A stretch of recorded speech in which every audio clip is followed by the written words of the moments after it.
मुंबईत एका लोकांजवळ 500 एकर जमीन। मुंबईमध्ये एकंदरीत जर आपण विचार केला तर 34,000 एकर जमीन आहे। गोदरेजचे स्वतःची जमीन 3,400 एकर आहे। आमच्याकडे 50 एकराच्या वरती जमीन होती, सिलिंग लावलं तुम्ही, वाटाले लावल्या लोकांले। ते मी 15 ऑगस्टला त्या जमिनीवर जाऊन बसणार आहोत। सगळे माझ्या मतदारसंघातले त्या विदर्भातले सगळे आत्महत्याग्रस्त शेतकरी घेतो, लेआउट टाकून देतो 34,000 एकरवर आणि त्यांना इथं घर देऊन देतो। सिलिंग जर शेतीवर लावता पैशावर का लावत नाही? धमक नाही पाहिजे, आमच्या हाती द्या, पैशावर पण सिलिंग लावतोय आम्ही पाहतो का यांनी हरामी केली आहे। दलालीतून हे जमीन भेटली आहे यांना। सरकार आहे आपण, करता येत नाही, नामर्द वाली बात नहीं होना हो सकता है। जमीन गरीब आले अनिल भाऊ कधी देणार? तुमच्या राज्यात दिली नाही तुम्ही। हाँ 40,000 घर आम्ही मोफत देऊ, तुमको तो गलत ही लगेगा, पैसा कमाना है ना आपको। मुंबई मध्ये आपण जर पाहिलं अध्यक्ष महोदय, त्या फॉर्जेटनं जो 1 नंबरचा हरामी कमिशनर होता, त्या फॉर्जेटनं सय्यद हुसेन आणि मंगेश धडियाला तोफीनं उडून टाकलं होतं।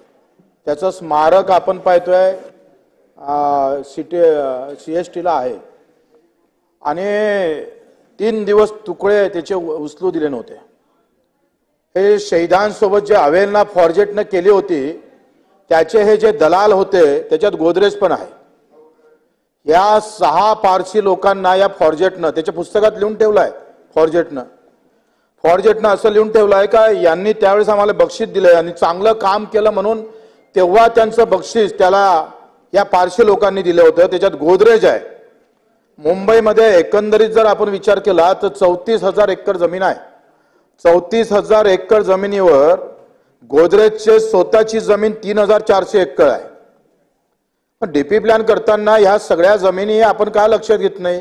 आमच्याकडे 50 एकराच्या वरती जमीन होती, सिलिंग लावलं तुम्ही, वाटाले लावल्या लोकांले। मग यांच्याजवळ हे कंपनीचे जरी असले तरी कंपनीला ऍक्ट का लागू शकत नाही? का बरं बंधन येत नाही? सिलिंग जर शेतीवर लावता गिरीश भाऊ, पैशावर का लावत नाही? धमक नाही पाहिजे, आमच्या हाती द्या, पैशावर पण सिलिंग लावतोय आम्ही। इतका पैसा एकाच जोड कसा काय जातं आणि कोणते कष्ट करून कमावतं हे लोक? आणि म्हणून आम्ही पाहतो का यांनी हरामी केली आहे। दलालीतून हे जमीन भेटली आहे यांना। जे शहीदांच्या बाजूने उभे न राहता, आमच्या स्वातंत्र्य चळवळीत उभे न राहता त्यांनी दलाली केली आहे या सगळ्या इंग्रजांसोबत आणि त्या दलालीतून यांना ह्या जमिनी त्यांना बक्षीस भेटलेले आहे। जरी कंपनीत ते करवट झाले असेल तरी त्याच्या मागचा इतिहास पाहणं फार महत्वाचं आहे। गोदरेजनं 3,400 एकर जमीन, एफी दनशा ट्रस्ट आहे 683 एकर जमीन, जिजाभाई अर्देश्वर ट्रस्ट आहे त्याला 508 एकर जमीन आहे, वाडिया ट्रस्ट आहे 361 एकर जमीन आहे, बहिर मिज जिजाभाई ट्रस्ट याला 269 एकर जमीन। या मुंबईत एका लोकांजवळ 500 एकर जमीन, अहो गावात नाही आहे। इतकी जमीन जर या मुंबईत, इथं इकडे लोकांना, या मुंबईतल्या लोकांना राहाले घर नाही, पाय पसरवता येत नाही, कसं तरी आवरून झोपावं लागतं आणि एकाकडे एवढी जमीन कशी काय? करा अभ्यास याच्यावर, कशा प्रकारचं ही जमीन वापरता येईल। मी सांगतो या जमिनीतला अर्धा जरी हिस्सा आपण घेतला तर या राज्यातलं कर्ज हे आम्ही पाहतोय सहजरित्या फिटू शकतं, एवढी ताकद याच्यामध्ये आहे। आणि मग यासाठी महोदय जसं हे विधेयक आणलं तसा एखादा कायदा नवीन करायला काय हरकत आहे? तुम्ही म्हणाल आता ते कंपनीची आहे, ते ट्रस्टची आहे, आपल्याला ते करता येणार नाही। सरकार आहे आपण, करता येत नाही, नामर्द वाली बात नहीं होना हो सकता है। हाँ सीएम, मैं सीएम बनने में मेरा कोई, मैं कार्यकर्ता बहुत अच्छा हूँ और मैं इतना अच्छा कार्यकर्ता हूँ, मैं इसमें बहुत खुश हूँ, बिल्कुल मजबूत हूँ। और शिंदे साहेब सीएम है तो मैं ही सीएम हूँ, फिर क्या सवाल है? पण आहे त्याच्यात, पण असं आहे का या जमिनीचं काय? हे जमीन गरीब आले अनिल भाऊ कधी देणार? तुमच्या राज्यात दिली नाही तुम्ही। काँग्रेस वाले काय, भाजप वाले काय? तुमचे राज्य होतं ना, हो तुम्ही काहीच केलं नाही ना याच्यासाठी। बच्चूभाऊ बच्चूभाऊ अध्यक्ष महोदय, विधेयक मला वाटतं मुदतवाढीचं आहे। हा मुदतवाढीचं आहे विधेयक। हा मुदतवाढीचंच आहे. हे मुदत जे वाढवून दिली सरकारनं, यांना जे जमीन दिली अध्यक्ष महोदय, हे मुदतच वाढवून दिलेली आहे. तुम्हाला लक्षात नाही आलं असेल, इंग्रजांनी जमीन दिली यांना, मग यांना जमीन, हे गव्हर्नमेंटची जमीन आहे, सरकारची जमीन आहे, ते परत घ्यायला नको का? हे जे काही मुदतवाढ तुम्ही दिली त्याच्या नावाने काय, हे सगळे तपासा, ठेवा एकदा मीटिंग. मी सगळे कागदपत्र माझ्याजवळ आहे A to Z. आणि मग ह्या गोदरेजवर जर तुम्ही नाही दिली तरी मी 15 ऑगस्टला त्या जमिनीवर जाऊन बसणार आहोत. सगळे माझ्या मतदारसंघातले, त्या विदर्भातले सगळे आत्महत्याग्रस्त शेतकरी घेतो, लेआउट टाकून देतो 34,000 एकरवर, आणि त्यांना इथं घर देऊन देतो. तुम्ही द्या नका देऊ, आम्ही ते ताब्यात घेणार म्हणजे घेणार. अध्यक्ष महोदय, तुम्हाला पण 2-3 प्लॉट देऊ त्याच्यातले. अध्यक्ष महोदय, ही मुंबई तशी पाहिली तर एका राजानं एका राणीसाठी दत्तक दिलेली, आनंद दिलेली मुंबई आहे. आणि हा वसाहत एरिया होता. आता ही मुंबई पुन्हा बिल्डराला आनंद देण्याचा कट सरकार आखतं का काय, अशी प्रकारची अवस्था आहे. सरकारनं असं म्हटलं होतं का 40,000 घर आम्ही मोफत देऊ. मोफत देण्याची ताकद आहे का तुमच्यात? बिलकुल नाही आहे. अरे आम्ही ज्या घरी राहतोय त्या घराच्या बदल्यात तुम्ही घर देताय, मोफत नाही, अदल बदल आहे हा. आणि मग या घराच्या बदल्यात तुम्ही घर देत असाल तर 200 स्क्वेअर फूट मध्ये तुम्ही पुन्हा त्याला 200 स्क्वेअर फूट देत असाल तर हा अन्याय आहे. आणि मग आमचं जे म्हणणं आहे का स्वयंविकासाकडे आपण गेलो पाहिजे, स्वयंपूर्ण विकासामध्ये तुम्ही मिटिंग लावली पाहिजे. मंत्री महोदय, जरी सीएम साहेबाला वेळ नसेल तर चंद्रशेखर प्रभू नावाचे गृहस्थ जे माजी आमदार आहे, अतिशय चांगल्या प्रकारचा माणूस.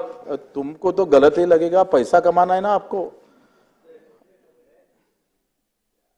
इतना अच्छा है, 700 प्रकल्प चालू आहे. मी स्वतः बीमार आहे तर काय झालंय, जबान तर चालू आहे ना. अध्यक्ष महोदय, चंद्रशेखर प्रभूजी त्यांनी 700 अशा प्रकारचे स्कीम चालू केलेले. मी स्वतः जाऊन आलो आणि मी स्वतः जाऊन मी तुम्हाला किमान 15 ते 20 स्कीम तुम्हाला घेऊन जातोय. आणि त्या संदर्भात मला वाटतं जे काय वाईट असेल स्वयंपूर्ण विकासामध्ये तुम्ही सांगा. आज आम्ही ट्रान्झिट कॅम्प मध्ये, किती ट्रान्झिट कॅम्प आहे जिथे 2-2, 10-10 वर्षापासून तुम्ही त्यांची व्यवस्था केली नाही, 30-30 वर्षापासून. मग जिथं या देशाची, या राज्याची राजधानी मुंबई आहे, जिथं मंत्रालय 50 किलोमीटरच्या आत आहे, तिथल्या लोकांसोबत न्याय तुम्ही करू शकत नसाल तर मग हे 6 मजले बांधले कशाला? इथं काय गरज आहे बांधाची? मग आम्ही एकाकडे विदर्भ अलग मागतोय कारण राज्य जवळ असलं पाहिजे, मंत्रालय जवळ असलं पाहिजे. अरे मंत्रालय इथे 30 किलोमीटरवर आहे आणि तरी सुद्धा या सगळ्याच्या ट्रान्झिट कॅम्प मध्ये लग्न होत नाही लोकांचे. ते कसे काय चूप बसले हेच समजत नाही. पेटवा लागन, त्यांच्या हाती टेमे द्यावं लागेल अध्यक्ष महोदय. आणि म्हणून या सगळ्या संदर्भात अध्यक्ष महोदय एक चांगला विचार मला मंत्री महोदयाकडून अपेक्षा आहे का याची एक बैठक. मंत्री महोदय, हे जे काही 3-4 हजार एकर, 6,000 एकर जमीन जे 6 लोकांजवळ आहे, अध्यक्ष महोदय आपण डीपी प्लॅन जरूर करा, त्याची मुदत वाढवा, नोका वाढवा, हा नंतरचा भाग आहे. परंतु एकाहीकडे जमिनीसाठी 6 लाख लोक मुंबईत फुटपाथवर झोपतात अध्यक्ष महोदय, त्यांची राहण्याची व्यवस्था नाही आहे. मी एका राजस्थानचा शेतकरी मला भेटला, मी सहज फिरायला चाललो होतो, म्हटलं तुम्ही इकडे कसे काय आले? तो बोले हमारे एरिया में सब जो वन्य प्राणी है इतनी तकलीफ बढ़ गई कि हम किसानी कर ही नहीं सकते. त्याच्यावरच बोलतो शहरात का आले म्हणून. अध्यक्ष महोदय, का शहर असे फुगत चाललेले आहे, ते वाढत चाललेले आहे. गावात त्यांची खायची सोय होत नाही म्हणून इथं हाल अपेक्षा करून कसे तरी जगताय. आणि मग तिकडे तेच आणि इकडे पण तेच असं होत असेल तर मंत्री महोदयाकडून अपेक्षा आहे का त्यांनी त्यांच्या भाषणात या 6,000 एकर जमीनच्या बाबतीत तुम्ही काय निर्णय घेणार, तुम्हाला निर्णय घेता येतं नाही येतं, या संदर्भात स्पष्टीकरण द्यावं, नाही तर तशी मीटिंग लावावी जेणेकरून हा प्रश्न सगळा मार्गी लागेल, इतकी विनंती करतोय. आणि अपंगाचं आणि अनाथाचं पा मंत्री महोदय. अध्यक्ष महोदय, सन्माननीय सदस्य अतुलजी भातखळकर, प्राजक्तजी तनपुरे आणि बच्चूभाऊ कडूंनी या बिलाच्या संदर्भामध्ये आपले विचार या ठिकाणी मांडलेले आहेत. मला असं वाटतं की अतुलजींनी जे मुद्दे मांडले त्याच्या संदर्भामध्ये जे काय असेल ते तपास आपण